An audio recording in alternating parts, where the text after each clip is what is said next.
Olá, meus amigos, olá, minhas amigas do Legislação Integrada. Aqui quem fala é o professor Bruno Valente. Nossa conversa de hoje é sobre o informativo 778 do STJ. Antes de começar, não deixa de nos seguir no Spotify, Deezer, Apple Podcasts, Google Podcasts ou no YouTube, nem de ativar o sininho para ficar sabendo das novidades. Gente, deixa aquele comentário aí também, compartilha com os amigos, porque tudo isso ajuda o podcast a ser mais entregue e nos ajuda a crescer.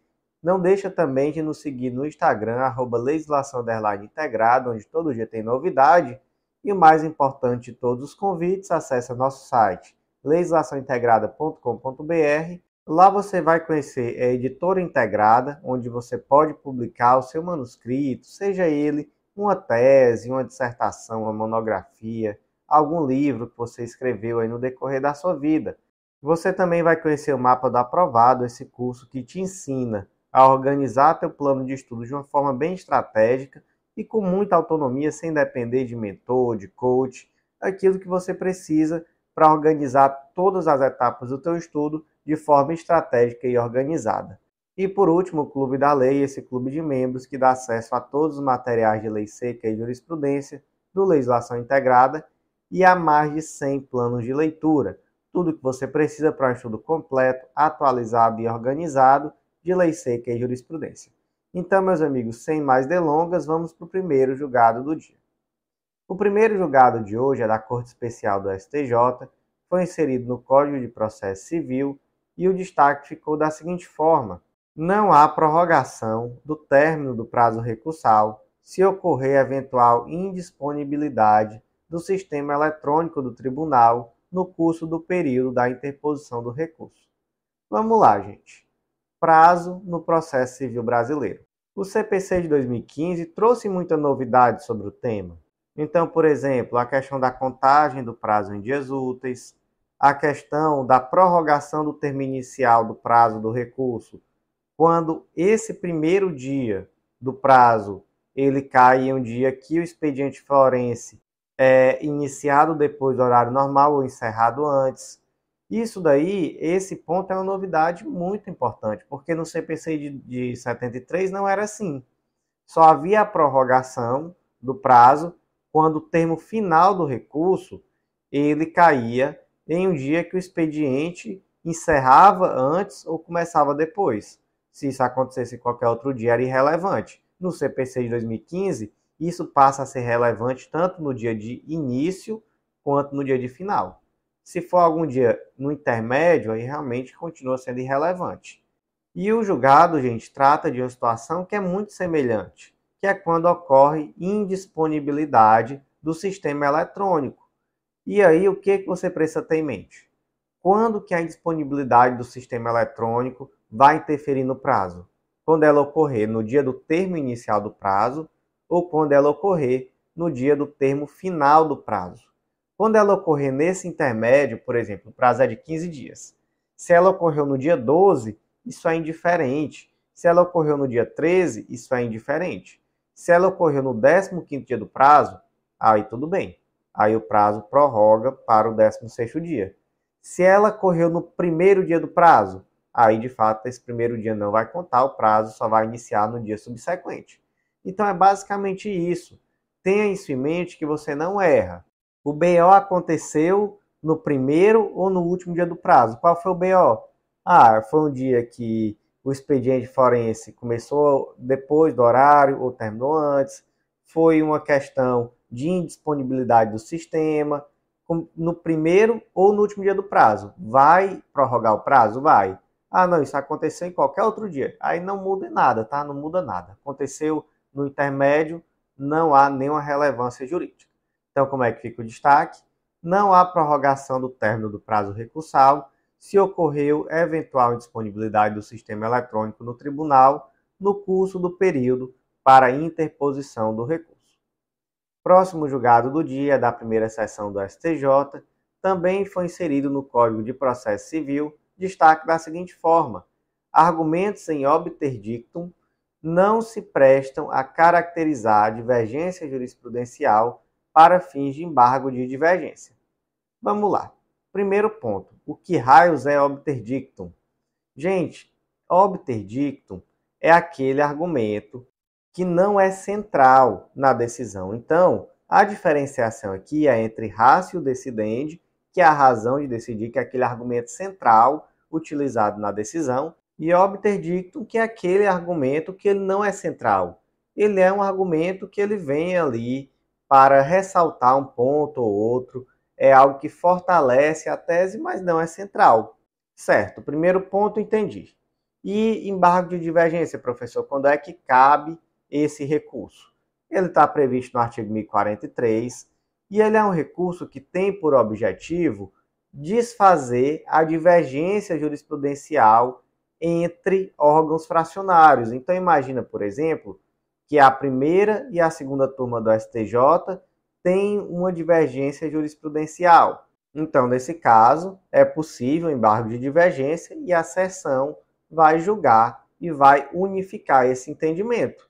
Então, olha só, o artigo 1043 é embargável o acórdão de órgão fracionário que, em recurso extraordinário ou em recurso especial, divergido o julgamento de qualquer outro órgão do mesmo tribunal, sendo os acórdãos embargado e paradigma de mérito. Inciso 2, revogado. Inciso 3, em recurso extraordinário ou recurso especial, divergido o julgamento de qualquer outro órgão do mesmo tribunal, sendo que um acórdão de mérito e outro que não tenha conhecido do recurso, embora tenha apreciado a controvérsia. Então, basicamente é isso. Temos o acórdão da primeira turma e o acórdão da segunda.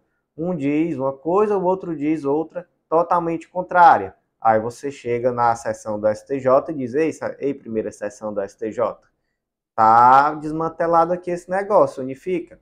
Aí o STJ, a primeira sessão do STJ, vai unificar o entendimento. É para isso que serve o embargo de divergência. E aí, tanto no inciso 1 quanto no 3, você percebe o quê? Que é necessário que haja uma decisão de mérito, ou pelo menos no inciso 3, uma decisão de não conhecimento do recurso, mas que tenha apreciado a controvérsia. Então, tem que ter existido nas decisões, tanto na decisão paradigma quanto na decisão impugnada, é necessário que a controvérsia tenha sido analisada. E aí vem o ponto. Tem que ser uma controvérsia que seja central. Então, tanto no acórdão paradigma quanto no acórdão impugnado, é necessário que você trate de um argumento de ratio decidente, de razão de decidir, um argumento central. Então, gente, não é viável você apontar um acórdão paradigma e esse acórdão paradigma não ter como elemento central esse argumento. Então não basta ali um comentário, algo que veio para reforçar o argumento central. É necessário que esse seja a razão de decidir do acórdão. Então, gente, como é que ficou aqui o destaque? Argumentos de obter dictum não se prestam a caracterizar a divergência jurisprudencial para fins de embargo de divergência.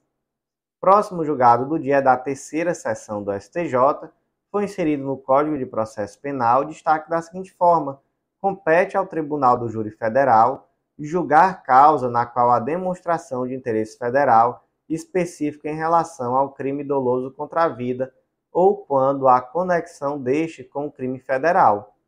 Essa decisão é muito importante porque essa decisão supera uma jurisprudência firmada no âmbito do conflito de competência 153.506 do Rio Grande do Sul.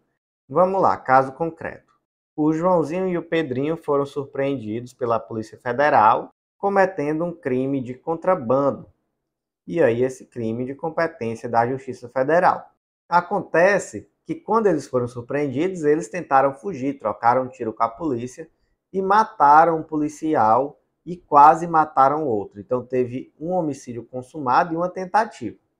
E aí vem a questão de quem vai ser a competência para julgar o crime de contrabando e o crime de homicídio. Primeiro ponto, gente. Existe aqui uma conexão entre esses crimes? Existe conexão instrumental, já que o crime de homicídio foi cometido para assegurar a vantagem ou a impunidade do crime de contrabando. Então, tem conexão. Segundo ponto. Quem vai julgar esse crime?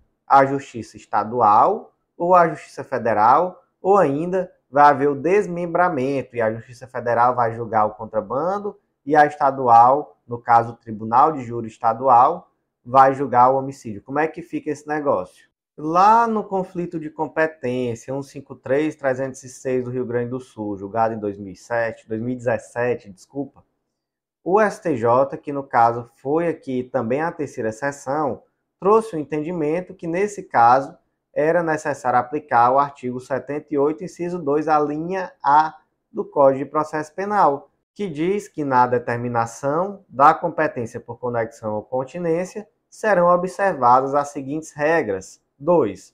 No concurso de jurisdições da mesma categoria, a preponderará a do lugar da infração a qual for combinada a pena mais grave. Então, olha só qual foi a solução do STJ nesse momento, em 2017. Disse que o crime mais grave é o homicídio, então, havendo conexão, todos vão ser julgados no foro competente para julgar o homicídio, que é onde? É no foro do Tribunal do Júri Estadual. Essa foi a solução dada em um primeiro momento. Nesse segundo momento, agora superando essa jurisprudência que estava afirmada, a mesma terceira sessão do STJ entendeu que não. Entendeu que, na verdade, esse julgado parte de uma premissa equivocada, como se não existisse Tribunal do Júri Federal. Então ele diz, olha, a competência aqui é firmada pelo interesse da União. Então, temos aqui uma competência da Justiça Federal.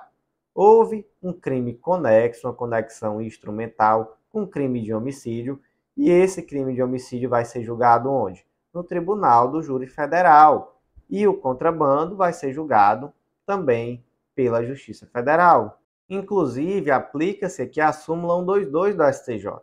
Compete à Justiça Federal o processamento e julgamento unificado dos crimes conexos de competência federal e estadual, não se aplicando a regra do artigo 78, inciso 2, a linha A do Código de Processo Penal.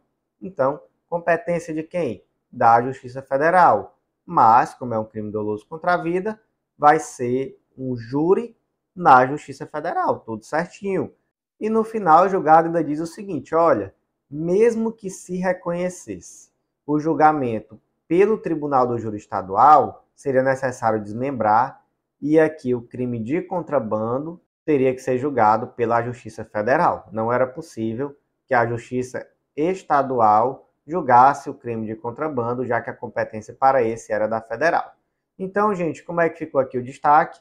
Compete ao Tribunal do Júri Federal julgar causa na qual há demonstração de interesse federal específico em relação ao crime doloso contra a vida ou quando há conexão deste com o crime federal.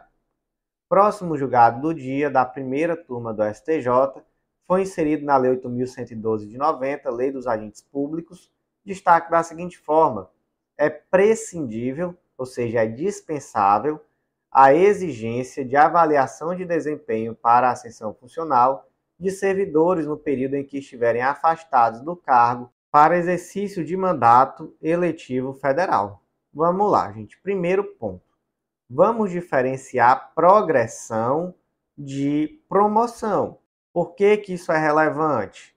Porque, gente, o artigo 102, inciso 5º da Lei 8.112, diz que, além das ausências aos serviços previstos no artigo 97, serão considerados como efetivo exercício os afastamentos em virtude de, inciso 5º, desempenho de mandato eletivo federal, estadual, municipal ou distrital, exceto para promoção por merecimento. Então, o tempo que esse indivíduo está afastado para exercer mandato, ele vai ser contado para todos os efeitos, menos para promoção por merecimento. E aí, qual é a diferença de promoção para progressão? Progressão funcional é o desenvolvimento na carreira por meio da passagem do servidor de um nível de vencimento para outro imediatamente superior dentro da mesma classe. Então, o indivíduo ele continua na mesma classe, ele só vai ganhar um valor um pouco maior, já que ele progrediu. Já na promoção, o servidor passa de uma classe para outra subsequente, de maior hierarquia ou relevância funcional. Certo. A lei diz que o período de afastamento para o exercício de mandato eletivo não pode ser aproveitado para fins de promoção por merecimento. E progressão? Gente, é possível fazer uma interpretação extensiva para restringir direitos? Não, né? Não é possível. Então, o indivíduo que está afastado para o exercício de mandato eletivo, ele pode sim ter a progressão funcional dele normalmente. E aí vem o segundo ponto. Professor, mas na lei de regência da carreira, diz que a progressão funcional ela se dá a cada 24 meses, desde que haja uma avaliação de desempenho. E essa avaliação de desempenho seja boa. Então, quais são os requisitos para a progressão?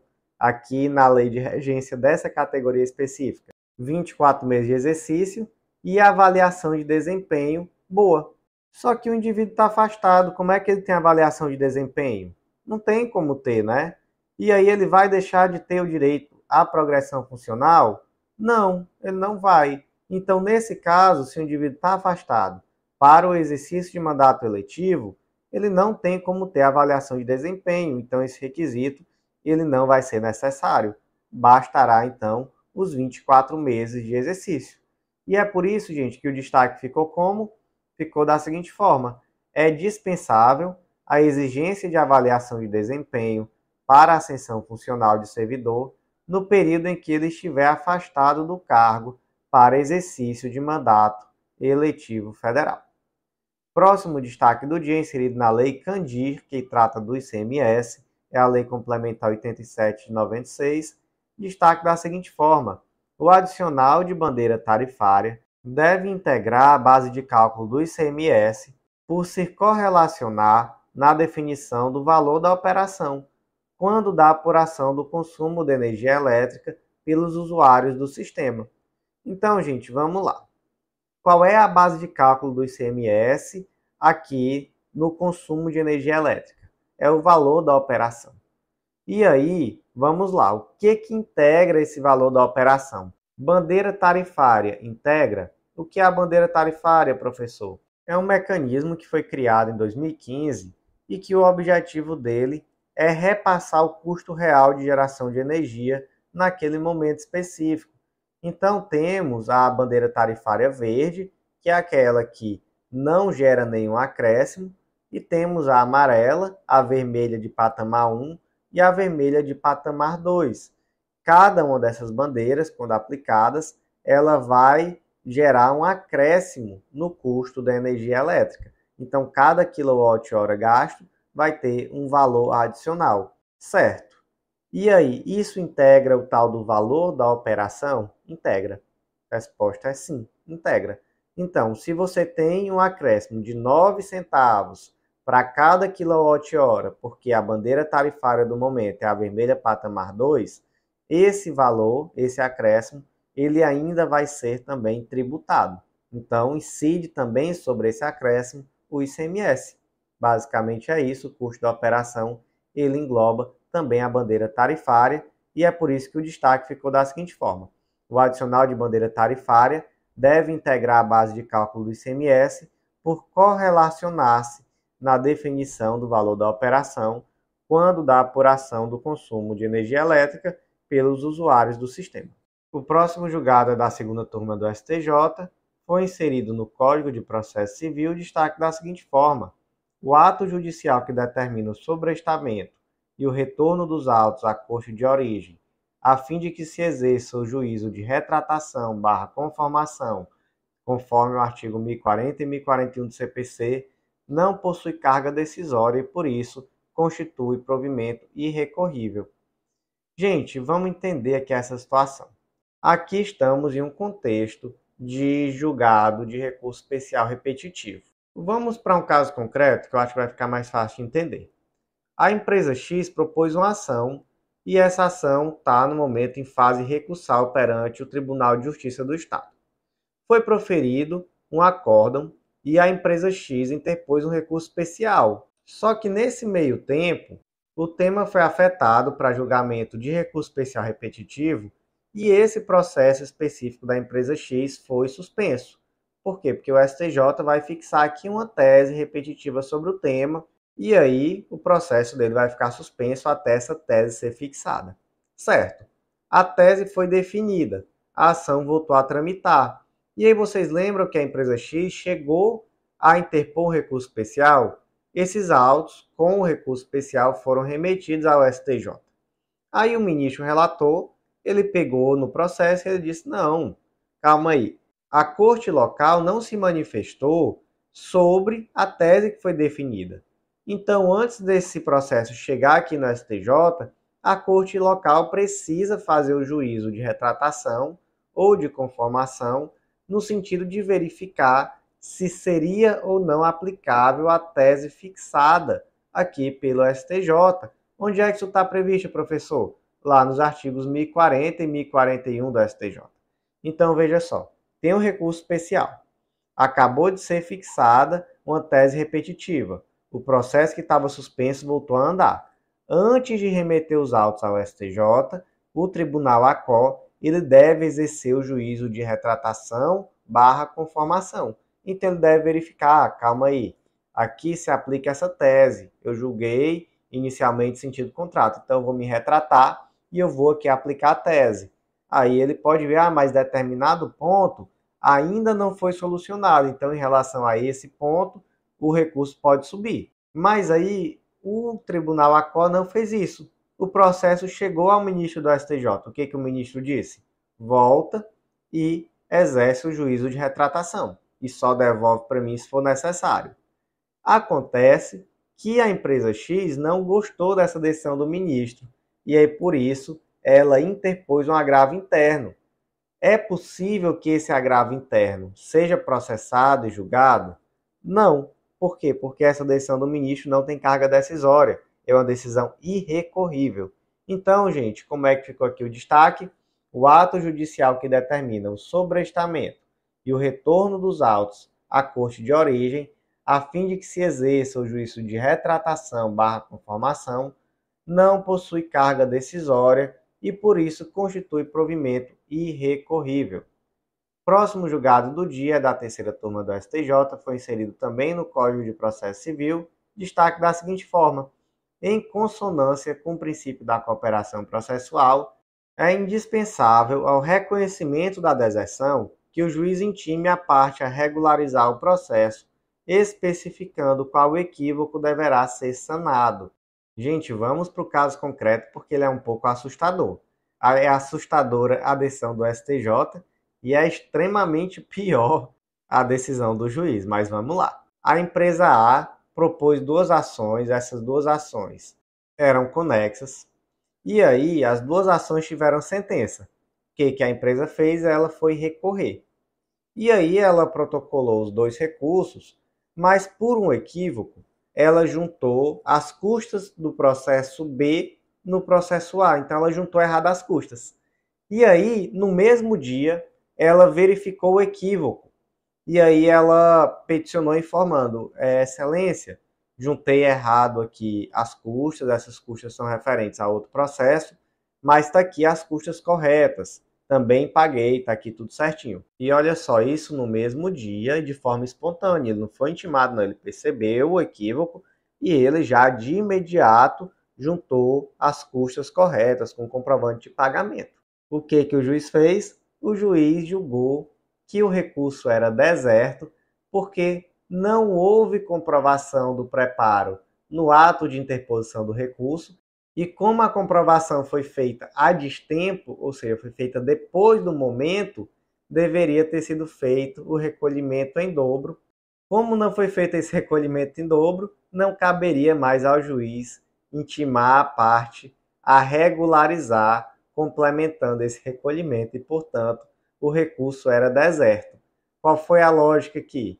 Ele aplicou o 1007 da seguinte forma. Vamos ler aqui o caput e alguns dos parágrafos. 1007. No ato da interposição do recurso, o recorrente comprovará, quando exigido pela legislação pertinente, o respectivo preparo, inclusive porte de remessa e retorno sob pena de deserção. Certo, esse é o primeiro ponto. Ele comprovou no ato de interposição? Não, ele comprovou algumas horas depois, porque em um primeiro momento ele acabou juntando as custas erradas, no mesmo dia de forma espontânea. E se ele não tivesse feito isso? Gente, aí a lei trata de forma diferente aquele advogado que não comprova o recolhimento e aquele que comprova o recolhimento de forma insuficiente. Quando recolhe de forma insuficiente, a 1007, parágrafo 2º, é intimado para em 5 dias complementar sob pena de deserção. Quando ele não comprova nem o recolhimento, aí é o parágrafo 4º. O recorrente que não comprovar no ato de interposição do recurso o recolhimento do preparo, inclusive porte de remessa e de retorno, será intimado na pessoa de seu advogado para realizar o recolhimento em dobro sob pena de deserção. Ou seja, o que o juiz entendeu aqui? O juiz entendeu que seria necessário que ele recolhesse em dobro, porque no ato de interposição do recurso, ele não comprovou o pagamento das custas. E o STJ concordou com isso. Por isso que eu digo que isso é uma loucura. Houve simplesmente um erro de juntada de documento e no mesmo dia foi corrigido. E aí se pune o advogado, a parte, né, melhor dizendo, que a parte é que paga, determinando que se recolha em dobro, por algo que foi verificado pelo próprio advogado e suprido no mesmo dia. Então, posição extremamente absurda do STJ e mais absurda ainda do juiz, porque o juiz ainda aplicou o parágrafo 5º, que diz que é vedada a complementação se houver insuficiência parcial do reparo, inclusive porte de remessa e de retorno, no recolhimento realizado na forma do parágrafo 4º. Ou seja, o juiz disse assim: você não comprovou no ato da interposição, e mesmo que você tenha comprovado algumas horas depois, esclarecido que houve um erro material na juntada do documento, que você juntou as custas de um processo conexo, e que agora você está juntando as custas corretas, você deveria ter feito a complementação juntando em dobro, porque você não comprovou no ato de interposição. E aí, como se trata aqui de uma situação em que deveria ter sido juntado custas em dobro, a lei veda a possibilidade de complementação, está no 1007, parágrafo 5º, então recurso deserto. O STJ, ele foi um pouco menos absurdo do que o juiz, e ele disse, você tinha que recolher em dobro, mas o juiz pelo menos tinha que intimar, determinando que você recolhesse em dobro. Então, em resumo, decisão absurda do STJ, mas no caso do juiz aqui, mais do que absurda, né? Arbitrária, caso de hospício, decisão aqui de causar revolta, e o destaque ficou da seguinte forma: em consonância com o princípio da cooperação processual, é indispensável o reconhecimento da deserção, que o juiz intime a parte a regularizar o preparo, especificando qual equívoco deverá ser sanado. Próximo julgado é da 4ª turma do STJ, foi inserido no Código de Processo Civil, destaque da seguinte forma: a infecção hospitalar que, reconhecidamente, tem liame causal com os danos sofridos por recém-nascido, impõe o afastamento das concausas, a prematuridade e o baixo peso do bebê recém-nascido, atraindo assim a responsabilidade do hospital para pagamento integral das indenizações, à luz da teoria da causalidade adequada ou da teoria do dano direto e imediato. Gente, vamos lá. Caso concreto, foi um bebê que nasceu recém-nascido, com baixíssimo peso, e esse bebê sofreu com infecção hospitalar e veio a óbito, um caso extremamente triste. E aí os pais propuseram ação de indenização em face do hospital. Acontece que o juízo de primeiro grau deixou de condenar o hospital por entender que essas concausas foram determinantes. Quais foram as concausas determinantes para a morte do bebê, segundo o juiz de primeiro grau? O baixo peso e a prematuridade. Então ele entendeu que por mais que a infecção hospitalar tenha contribuído para a morte, essas duas concausas elas foram mais determinantes e por isso deixou de condenar o hospital a indenizar. Gente, essa decisão foi correta à luz do Código de Defesa do Consumidor? Não, gente, não foi.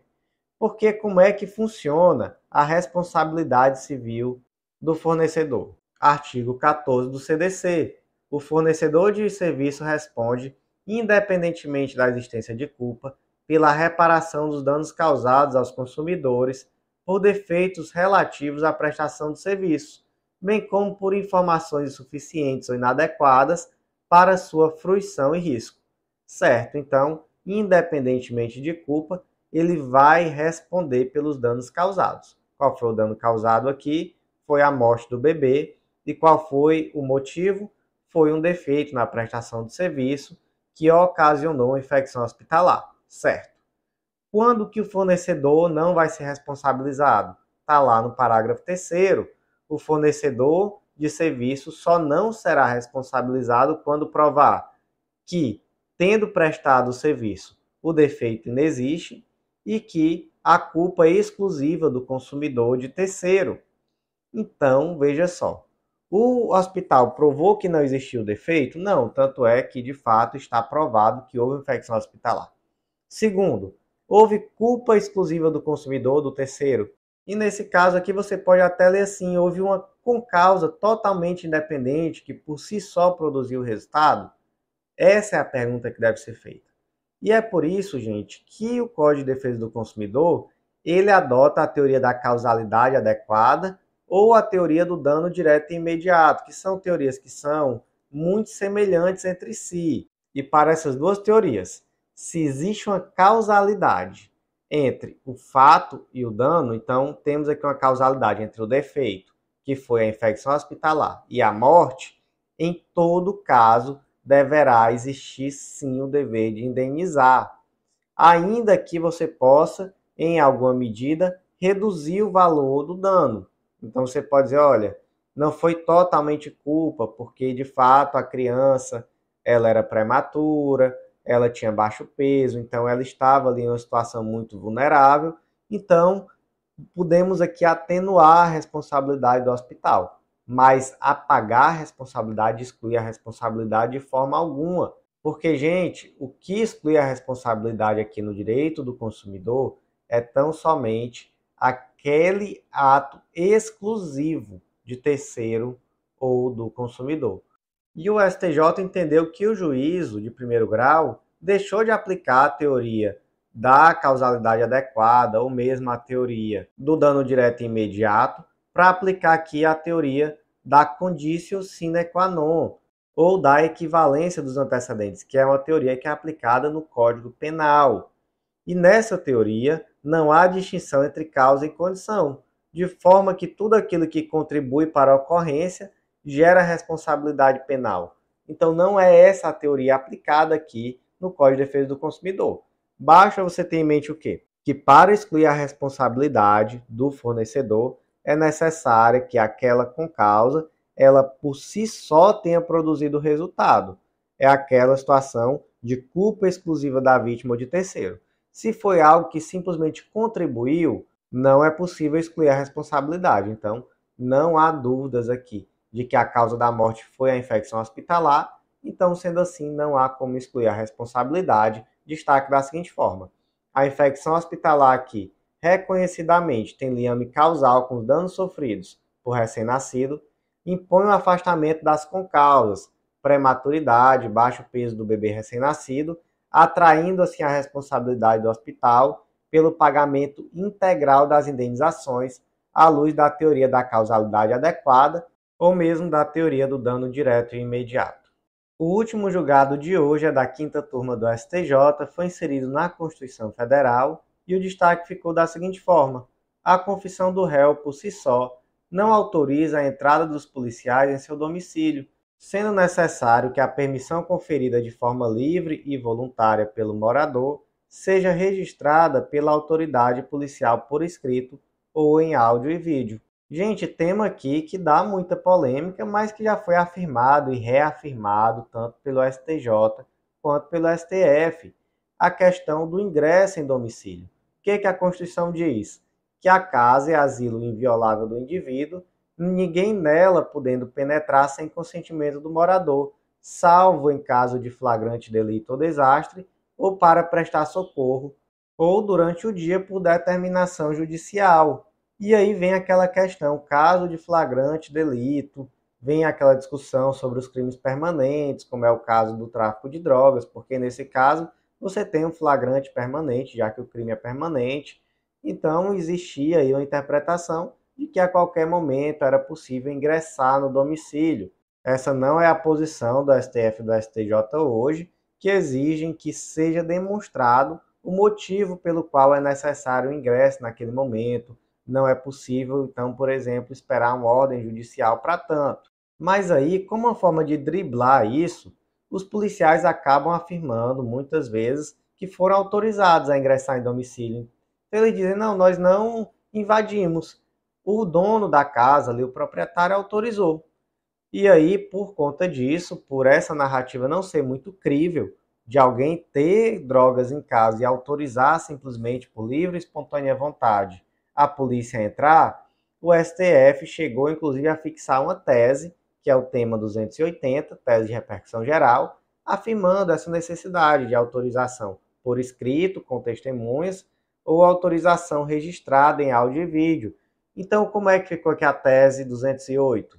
A entrada forçada em domicílio sem mandado judicial só é lícita, mesmo em período noturno, quando amparada em fundadas razões devidamente fundamentadas a posteriori, que indiquem que dentro da casa ocorre situação de flagrante, sob pena de responsabilidade disciplinar civil e penal do agente ou da autoridade e de nulidade dos atos praticados. Então, esse é o primeiro ponto, ainda falando sobre entrada forçada. E agora sobre a entrada autorizada. Então, essa tese trata da entrada forçada. E sobre aquela situação em que o proprietário da casa autorizou a entrada. O que diz aqui o STJ? Que é necessário o registro audiovisual ou, pelo menos, a assinatura, a autorização por escrito com indicação de testemunhas. Isso o STJ já decidiu. No HC 598051 de São Paulo, saiu aqui em informativo em 2021, o informativo 687. Posteriormente, a STJ já decidiu isso várias outras vezes. E aqui veio ainda uma situação mais peculiar, porque o que se afirmou? Olha, não tem a autorização por escrito nem audiovisual de entrada, mas tem a confissão. Então, o agente confessou aos policiais que de fato ele praticava a traficância de drogas, inclusive em sua residência. E por isso os policiais adentraram no local. E aí essa confissão informal da autoria do tráfico de drogas, que foi aqui supostamente colhida pelos policiais, ela sozinha consegue autorizar o ingresso dos policiais na residência? Não, né, gente? Não consegue. Isso não se confunde com autorização. Isso por si só não traz elementos probatórios, até porque não tem aqui como a gente demonstrar que de fato houve essa confissão, ou mesmo que ela foi espontânea, caso de fato tenha existido. Então não existem aqui elementos mínimos para justificar o ingresso na residência. Foi isso que o STJ decidiu. Por isso que o destaque ficou da seguinte forma: a confissão do réu, por si só, não autoriza a entrada dos policiais em seu domicílio, sendo necessário que a permissão conferida de forma livre e voluntária pelo morador, seja registrada pela autoridade policial por escrito ou em áudio e vídeo. Então, meus amigos, por hoje foi isso. Agradeço a vocês que ouviram até o final. Não deixa de compartilhar com aquele amigo, de curtir, de deixar aquele comentário. Ajuda muito a trazer relevância a esse conteúdo e aumenta a nossa entrega e acaba favorecendo a continuidade desse trabalho.